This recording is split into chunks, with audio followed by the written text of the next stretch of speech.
The bar called The Crossroads was the strangest place in the city, and Danny Pearson sat in its quietest corner with a drink he barely touched and a tablet he couldn't stop reading through.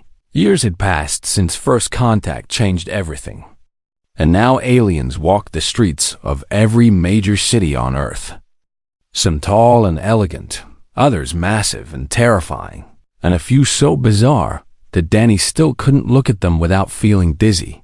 He didn't mind any of it, not really. He just preferred to observe from a safe distance while losing himself in fantasy novels about dragons and magic. Greg Holloway had dragged him here tonight for some work celebration that Danny had already forgotten the purpose of. And then Greg had abandoned him within 10 minutes to chase after a blue-skinned Valorian woman with silver hair and a laugh like wind chimes. Danny didn't blame him. Greg was always chasing something, and Danny was always sitting still. The booth in the corner suited him perfectly. Dim lighting, warm leather seats, and enough shadow to make him feel invisible among the colorful crowd of humans and aliens mixing. At the bar, he scrolled through his book and sipped his drink and pretended the universe hadn't gotten impossibly large and strange. A group of orcs dominated the center of the room, their green skin gleaming under the lights as they slammed drinks and roared with laughter. Each one stood at least 7 feet tall, with tusks jutting from their lower jaws and muscles that looked carved from stone. Danny had read about orcs in the Galactic database. Warrior culture, honor-based society, cold-blooded physiology adapted to their frozen homeworld. They respected strength above all else and considered most other species too soft to bother with. He made sure not to make eye contact with any of them. One orc stood apart from the group, a female with ritual scars running down her arms and a look of frustration on her broad face. She watched her companions drink and boast and seemed thoroughly unimpressed by their behavior. Her name was Vashka, daughter of Warchief Garm, and she had come to Earth as part of the Galactic Integration Program to learn about humanity firsthand. So far, she had learned that human alcohol was weak, human buildings were too warm, and human males scattered like prey animals whenever she walked past. She scanned the bar for somewhere quiet to sit and think, and her eyes landed on the only empty seat in the establishment, a spot in a shadowy corner booth next to a small human male who seemed entirely focused on some glowing device in his hands. Voshka pushed away from her group and walked toward him, her heavy boots thudding against the floor. Other patrons moved out of her way without being asked. She reached the booth and sat down across from the human without requesting permission. Orcs did not ask for things they could simply take. The human glanced up at her with wide eyes behind simple glasses, and she waited for him to flee or stammer or beg her not to hurt him. Instead, he just shifted slightly to give her more room at the table and returned his attention to his Divisha. Voshka blinked in confusion. That was not the reaction she had expected. She studied him more carefully. Thin build, pale skin, messy brown hair, clothes that looked comfortable rather than impressive. Everything about him screamed weakness and vulnerability, and yet he sat there reading as if a 7-foot orc warrior hadn't just invaded his space. Perhaps humans were too stupid to recognize danger, she thought. That would explain why they had survived first contact without understanding how outmatched they were in the galaxy. She settled into the seat and tried to enjoy the relative quiet of the corner, away from her rowdy companions and their endless competitions.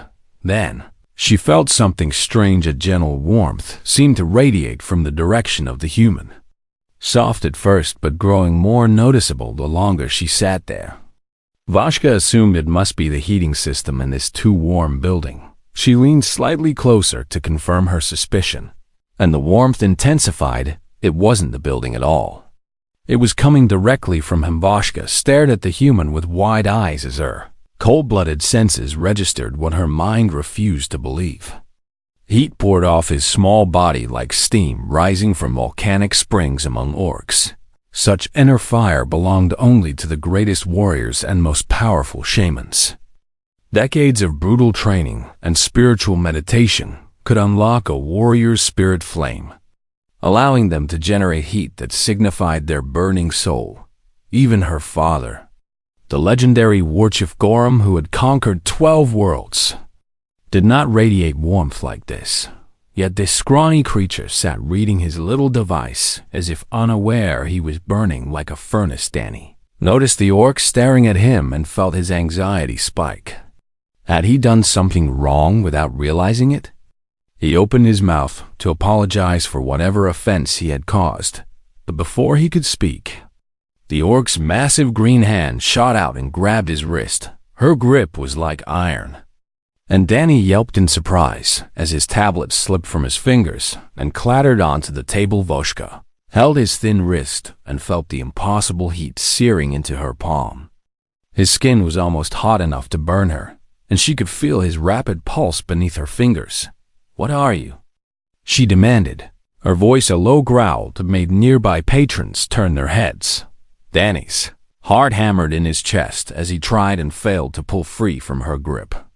Her golden eyes bore into him with an intensity that made him want to disappear. I'm just a programmer," he stammered. "I work at a data analytics firm downtown." "I'm nobody special, I swear." Voshka did not release him.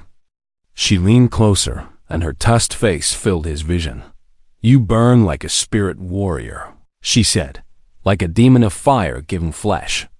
No soft creature should possess such flame."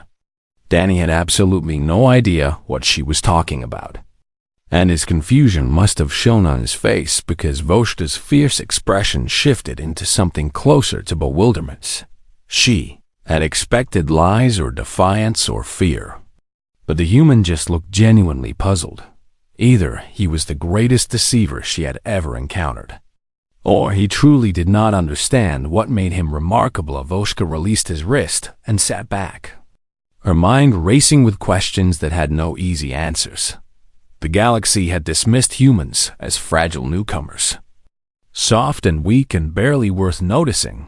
But if this unremarkable male burned with spirit fire without even trying, what else had the galaxy gotten wrong about humanity?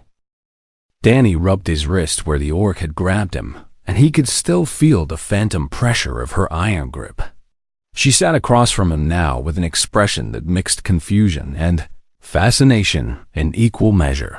"I don't understand what you mean by spirit fire," he said quietly. "I'm really just a normal guy. There's nothing special about me at all." Voshka shook her head slowly, her thick braids swaying with the motion. "Among my people, body heat like yours belongs only to legendary warriors," she explained. "The spirit flame is unlocked through decades of brutal training and meditation. It is the mark of one who has mastered their inner fire and turned their soul into a weapon." She held up her palm, still red from touching him. "Even the greatest shamans of the orc clans cannot burn as hot as you. And yet you sit here reading stories like a child. How is this possible?" Danny felt his face flush with embarrassment, which probably only made him warmer. "All humans are like this," he said. "Our core body temperature runs around 98.6 degrees Fahrenheit. It's just how our biology works." Voshka converted the measurement in her mind using the galactic standard, and her golden eyes went wide with shock. "That is nearly 40 degrees higher than the average orc." She breathed. "We are cold-blooded. Our body temperature matches our environment unless we train ourselves to generate heat through sheer will." She looked at Danny as if seeing him for the first time. "You are telling me that every human burns this hot naturally, without any training at all?" Danny nodded awkwardly, still not understanding why this mattered so much. "Yeah, we're warm-blooded. Most mammals on Earth are the same way. It's really not a big deal." Voshka sat back in her seat and stared at the ceiling, her world tilting on its axis. The Galactic Integration Program had provided extensive files on humanity before her arrival. She had read about their short history of space travel, their fragile bodies, their primitive weapons compared to other species. Not once had anyone mentioned that every single human possessed what orcs considered the mark of supreme warriors before she could ask more questions. A familiar voice cut through the bar noise. "Danny!" "There you are, buddy." Greg Holloway appeared beside the booth with a wide grin on his face, though his smile faltered when he noticed a massive orc warrior sitting across from his friend. Greg said intelligently, "Am I interrupting something?" He looked between Danny's nervous expression and Voshka's intense stare, and his protective instincts kicked in despite his common sense screaming at him to walk away. "Is everything okay here?" he asked. Positioning himself slightly between the orc and Danny, Voshka silenced him with a glare that could have frozen lava. "Sit down, human," she commanded. "I have questions about your species, and you will answer them." Greg sat down immediately, his body obeying before his brain caught up. Danny sighed and retrieved his fallen tablet from the table.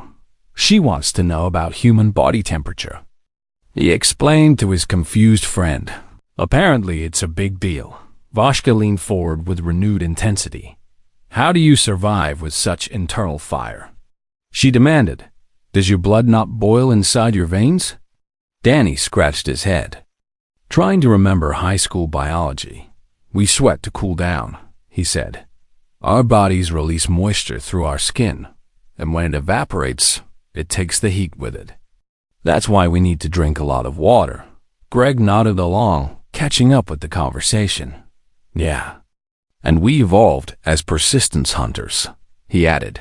"Our ancestors used to chase prey animals for hours until they collapsed from heat exhaustion. We couldn't outrun them, but we could outlast them." Voshka felt a chill run down her spine. "Despite the warm bar, you hunted by making your prey overheat?" she asked. "Pretty much," Greg said with a shrug. "Humans are actually really good at long-distance running. We can cover more ground over time than almost any other animal on Earth." The orc warrior looked at Danny with new eyes.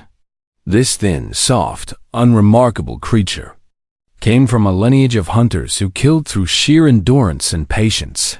She had heard stories of such predators, creatures that never stopped, never tired, never gave up. They were the monsters that haunted the nightmares of 100 worlds. The galaxy had labeled humans as fragile newcomers, but Voshka was beginning to suspect that assessment was dangerously wrong. Her contemplation was interrupted by heavy footsteps and a shadow falling over the booth. "Voshka," a deep voice growled. "Why do you waste time with these vermin?"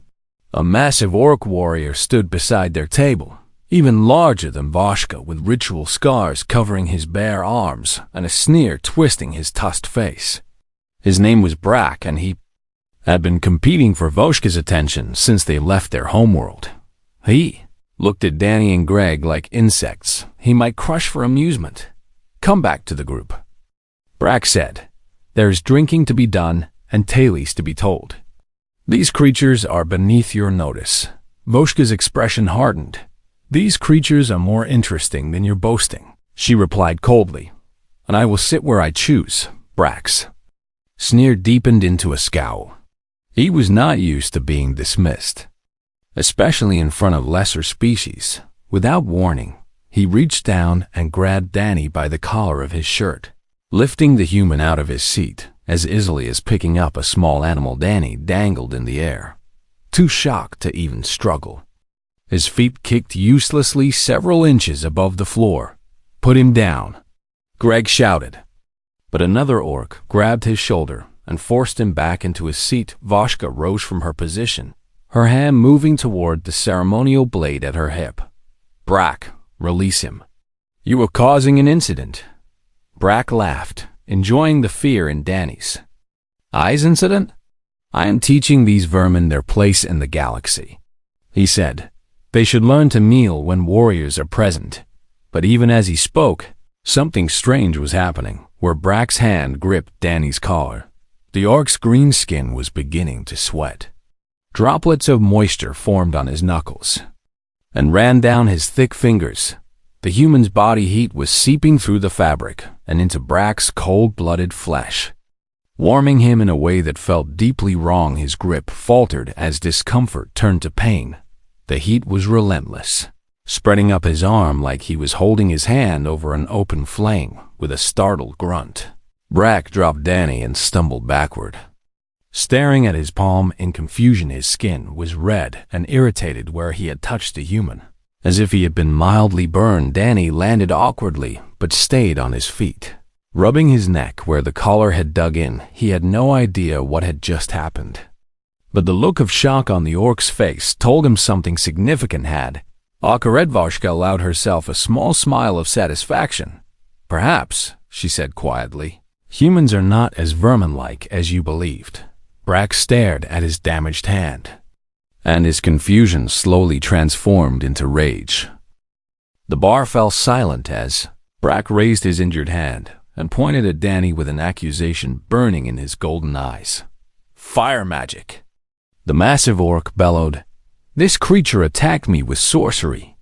Danny backed against the wall, his heart pounding so hard he could hear it in his ears. The other orcs rose from their seats and moved toward the commotion like a tide of green muscle and barely contained. "Violence! I didn't do anything," Danny protested, his voice cracking with fear. "I was just hanging there. I don't even know what happened." Vashka stepped forward with her palms raised in a calming gesture. "There was no magic," she said firmly. "The human did nothing aggressive. You simply could not handle the natural heat of his body." Brack snarled at her, flexing his burned fingers. "Natural? Nothing about that was natural. He burned me without moving, without speaking, without any visible flame." The other orcs muttered among themselves, and Danny could see suspicion and fear mixing in their expressions. These were warriors from a cold world who had never encountered a warm-blooded species that could radiate such heat to them. Danny might as well have been a fire demon wearing human skin. "I demand satisfaction," Brack growled. "The human has insulted my honor by burning my flesh. I challenge him to combat." Danny felt his stomach drop through the floor. "Combat?" He squeaked. "I've never been in a fight in my entire life. I'm a programmer." Greg tried to push forward, but the orc holding his shoulder tightened his grip painfully. "He's telling the truth," Greg shouted. Danny couldn't fight his way out of a paper bag. "This isn't fair." Brack bared his tusks in something that might have been a smile if it wasn't so terrifying. "The vermin admits his weakness," he said. "Perhaps I will simply kill him and save time." Vashka moved to stand between Brack and Danny, her hand now resting on the hilt of her blade. "You know our laws, Brack," she said coldly. "You cannot murder an unarmed civilian who has offered no challenge. The war chief would have your head." Brack hesitated, his rage warring with his knowledge of orc customs. Killing a defenseless creature without provocation would bring shame rather than honor. "Then let him fight," Brack said, "or let him admit that humans are cowards as well as weak. Let the galaxy know that they flee from combat like frightened prey." The other orcs rumbled in agreement, their voices filling the bar with threatening noise. Danny looked around desperately for an escape route, but the orcs had blocked every exit.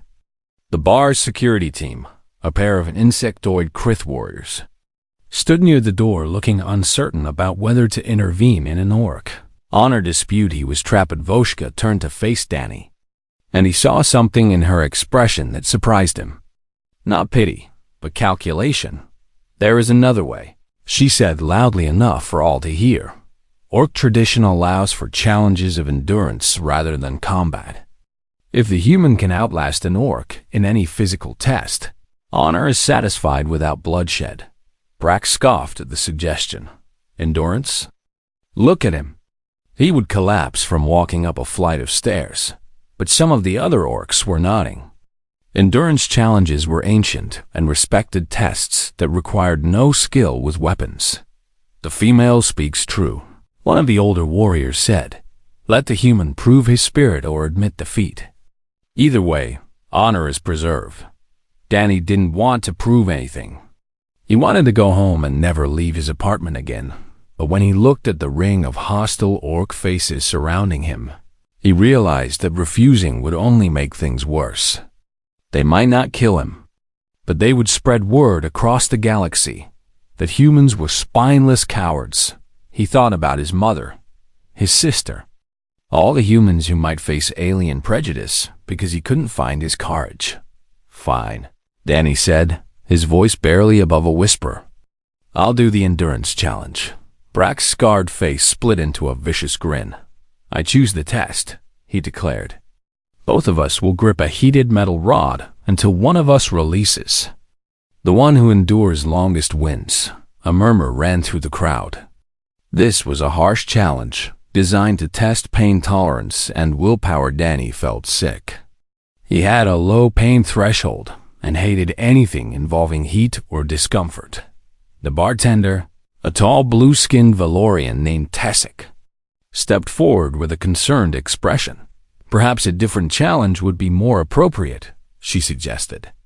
"This human is clearly not a warrior." Brack silenced her with a glare. "The test ends." "Bring the rod." Tessic hesitated, then disappeared behind the bar and returned with a metal rod about a foot long and an inch thick. She held it over a heating element until the metal glowed faintly red. The crowd formed a circle around Danny and Brack, aliens of various species pressing close to witness the unusual contest. Danny stared at the glowing rod and felt his hands trembling. This was going to hurt more than anything he had ever experienced. Brack positioned himself across from Danny, and Tessic placed the heated rod on a metal stand between them. "Both contestants will grasp the rod simultaneously," Vashka announced, taking on the role of judge. "The first to release loses." "No other rules apply." Danny looked at the rod and then at Brack's confident smirk. The orc warrior was certain of victory, and Danny couldn't blame him. They both reached for the rod at the same moment. Danny's fingers closed around the hot metal, and pain immediately shot up his arm. He gritted his teeth and fought the urge to let go, but something strange happened. As the seconds ticked by, the rod was hot. Definitely hot enough to cause burns if held too long. But it wasn't unbearable the way Danny had expected. His body temperature already ran so high that the heated metal felt more like gripping a hot coffee mug than touching an open flame. Uncomfortable and painful, but somehow manageable. Brack, on the other hand, was struggling from the first second. His cold-blooded physiology meant that his normal body temperature was far below the rod's heat. Every nerve in his hand was screaming as his flesh warmed rapidly to levels his species was never designed to handle. Sweat poured down Brack's face, and his tusked jaw clenched so hard Danny could hear his teeth grinding. Minutes passed, and Danny watched in confusion as the mighty orc warrior began to tremble. His own hand hurt, certainly, but the pain had settled into a dull throb that he could push through. He had experienced worse, from accidentally touching a hot stove while cooking. Brack's eyes widened as he realized what was happening. The human wasn't faking or hiding his pain. The vermin was simply better designed to handle heat. Impossible. Brack gasped through clenched teeth. Danny said nothing. He just kept holding on, too stubborn to let go despite not fully understanding why this challenge was easier than expected. With a roar of pain and fury, Brack released the rod and stumbled backward. Clutching his burned hand to his chest, Danny dropped the rod immediately after, shaking his hand and wincing at the red marks on his palm. But he had won. The bar erupted into chaos as orcs argued and aliens of every species stared at the small human who had just defeated a warrior twice his size. Voshka looked at Danny with an expression he couldn't read, and for the first time since she had sat down at his table, she smiled. The noise in the bar was deafening as orcs shouted at each other in their guttural language, some pointing at Danny with expressions of disbelief, while others argued about the validity of the challenge. Voshka guided Danny away from the chaos, her large hand surprisingly gentle on his shoulder as she steered him toward a private booth in the back of the establishment. Greg followed close behind, still processing what he had just witnessed. Did that really happen? Greg asked, sliding into the booth beside Danny. Did you seriously just out-endure an orc warrior in a pain challenge? Danny stared at his burned palm, where red marks formed lines across his skin. I don't know. He said honestly, it hurt, but not as much as I expected. I thought I was going to scream the whole time. Tessic, the Valorian bartender, appeared beside their table with a small container of medical gel. For your hand, she said, her silver eyes studying Danny with newfound curiosity.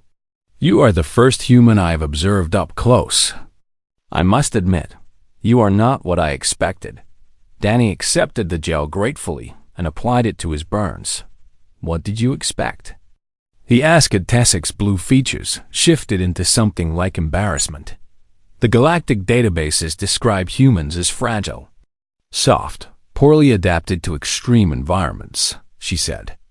Your species only achieved spaceflight recently, and your natural abilities were rated as below average across all categories.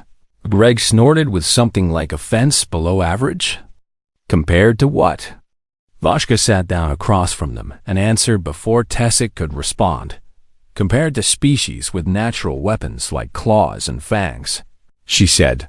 Compared to species with armored hide or toxic blood.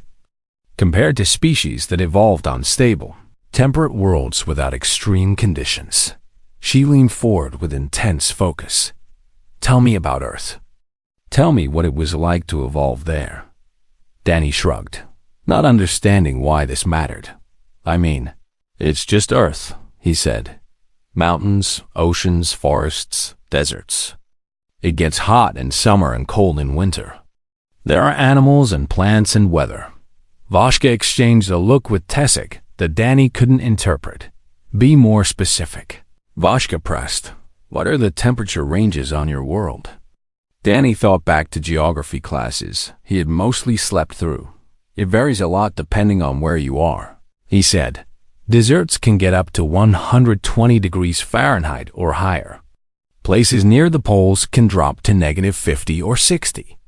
I've heard Antarctica can get below -100 in some spots. Tessic made a small choking sound, and her blue skin seemed to pale. 120 degrees? She repeated. And -100?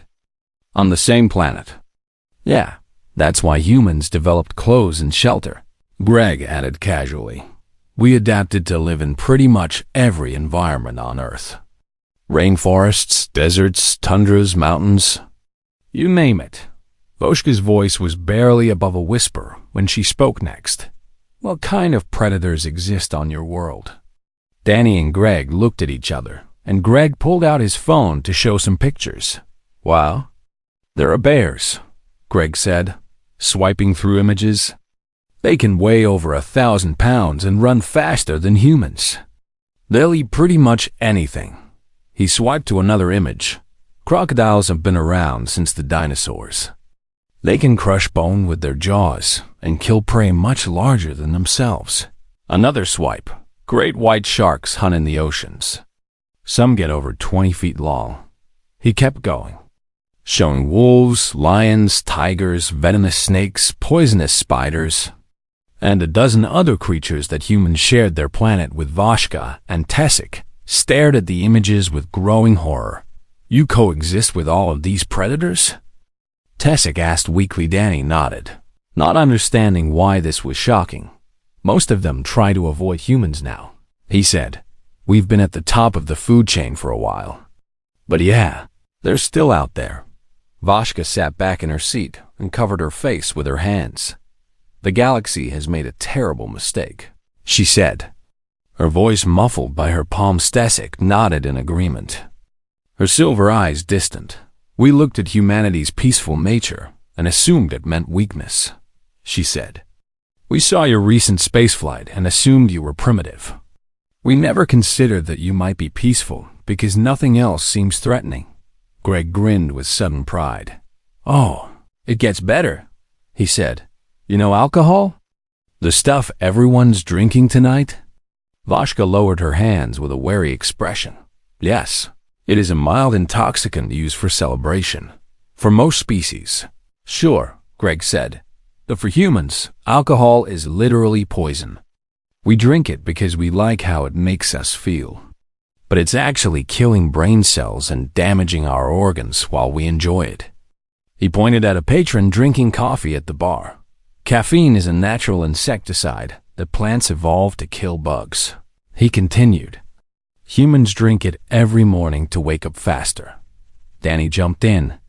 Warming to the topic despite himself, chocolate contains theobromine, which is toxic to a lot of earth animals, he said. And spicy peppers contain capsaicin, which is literally designed by nature to cause pain and discourage things from eating them. He paused, remembering something from a biology article. We also eat the reproductive organs of plants on a regular basis, he added. That's what fruits and vegetables are. Tessic looked like she might be sick. You willingly consume poisons and pain-causing substances for pleasure. Pretty much, Greg said cheerfully. Oh, and we can survive losing limbs, recovering from bone fractures, and walking around with injuries that would kill other species. He pulled up his sleeve to reveal a long scar running down his forearm. Car accident 2 years ago, he explained. Broke 3 ribs, fractured my arm, needed surgery to remove glass from my skin. I was back at work in 6 weeks. Vashka stared at the scar with an expression that might have been fear. Your species heals from such damage? Most of the time, Danny said quietly. We're actually pretty resilient when you think about it. I just never realized it was unusual. The orc warrior rose from her seat and looked toward the front of the bar, where Brack was having his burned hand treated by another orc. The galaxy needs to know the truth about humanity, she said. My father, the war chief, must hear of this before others make the same mistake Brack did. She turned back to Danny with something like respect in her golden eyes. You may be a programmer who reads stories and avoids conflict, she said, but you come from a world of monsters, and that makes you more dangerous than any warrior I have ever met. Danny had absolutely no idea how to respond to that. So he just sat there holding his burned hand and wondering how his quiet evening had gone so spectacularly wrong.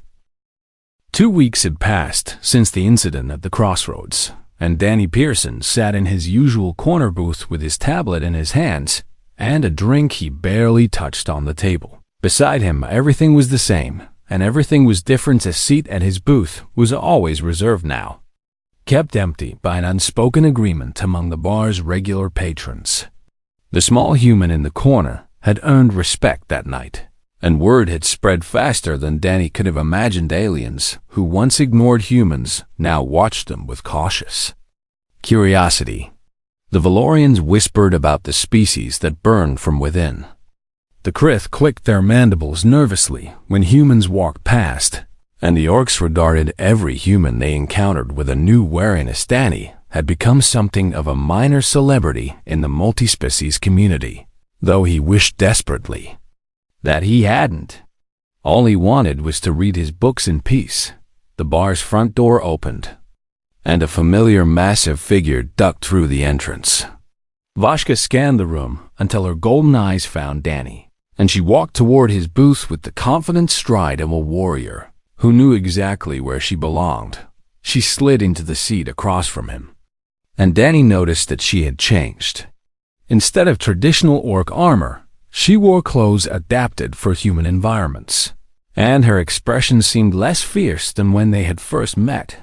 You're here again, Danny said, lowering his tablet. This is where I belong. Vashka replied simply, I have chosen to remain on Earth as an observer for my people. Officially, I am studying human culture for the integration program. She paused, and something like warmth flickered in her eyes.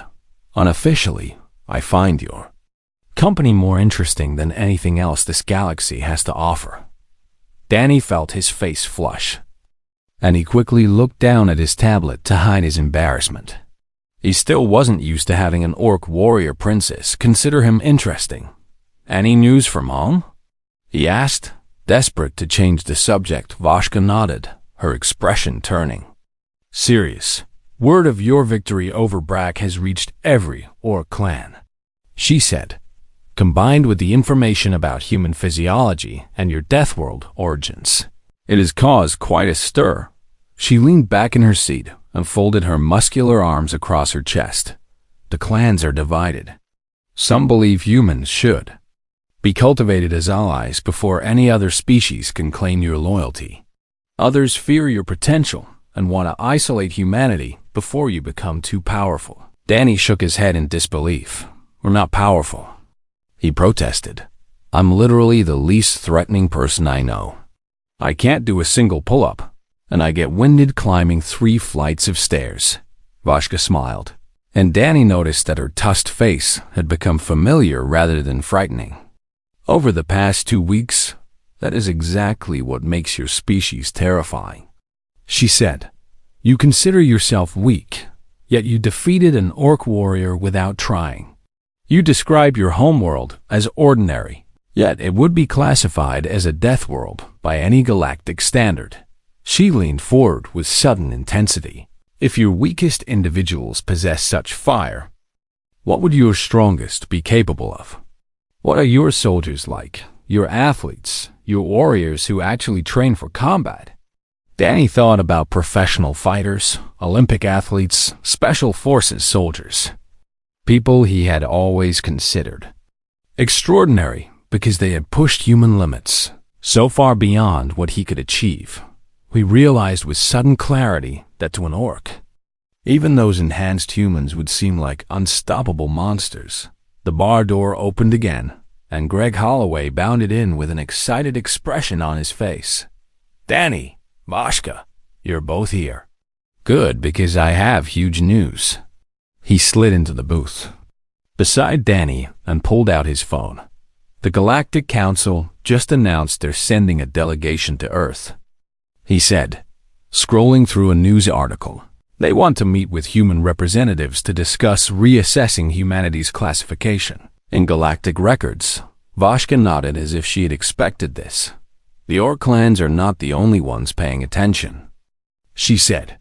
Species across the galaxy are suddenly very interested in the quiet newcomers who burn like spirit warriors and hunt their prey through sheer endurance. Greg grinned at Danny. Here's the best part. They specifically requested ordinary human citizens, not politicians or soldiers. They want to understand what regular humans are like. Danny felt his stomach drop. Greg, no. Greg, yes, his friend replied cheerfully. You're already famous in the multi-species community. You're perfect for this. Danny looked to Vashka for support, but she was nodding in agreement with Greg. You represent something the galaxy has never encountered, she said. A species whose ordinary members possess extraordinary qualities without even realizing it. You do not conquer or dominate or seek to prove your strength. She reached across the table and placed her large green hand over Danny's smaller one. Her skin was cool against his natural warmth. You simply survive. She continued. You outlast, you endure, and you refuse to break. This is a message the galaxy needs to hear from someone who embodies it without trying. Danny looked at his tablet, then at Greg's hopeful face, then at Vashka's steady gaze. Thought about all the humans who might face alien prejudice if humanity was still considered weak and worthless. He thought about his mother, his sister, everyone who might suffer because the galaxy didn't understand what humans really were, and he thought about himself, the quiet nerd who just wanted to read fantasy novels in peace, who had never considered himself brave or strong, or special in any way. Maybe that was the point. Maybe the galaxy needed to see that human strength didn't look like muscle or weapons or aggression. Maybe they needed to understand that it looked like a programmer reading in a corner, enduring without complaint, refusing to give up even when everything seemed hopeless. Fine, Danny said quietly. I'll do it. Greg cheered, and Vashka squeezed his hand with a smile. 3 days later, Danny walked into the Galactic Council meeting chamber with Vashka on one side and Greg on the other. His tablet was clutched in his hands like a security blanket. and his heart pounded so hard he could feel it in his throat. The chamber was filled with alien delegates from 100 different species. Valorians with their blue skin and silver eyes, insectoid Krith clicking nervously, massive orcs standing guard along the walls, and dozens of species Danny had never seen before. Every single one of them flinched when he entered the room. He could see it in their eyes. They felt the warmth radiating from his skin, and they were afraid of what it meant. Danny the programmer. Danny the nerd. Danny who couldn't do a single pull-up and got winded climbing stairs. He was terrifying to them for the first time in his life. Danny smiled at his own strength and stepped forward to greet the galaxy. He didn't need to be loud or aggressive or violent. He just needed to be human. Some fires didn't need to rage wildly or consume everything in their path. They just needed to burn steady and refuse to go out no matter what tried to extinguish them. And Danny Pearson, ordinary human programmer, intended to keep burning for a very long time.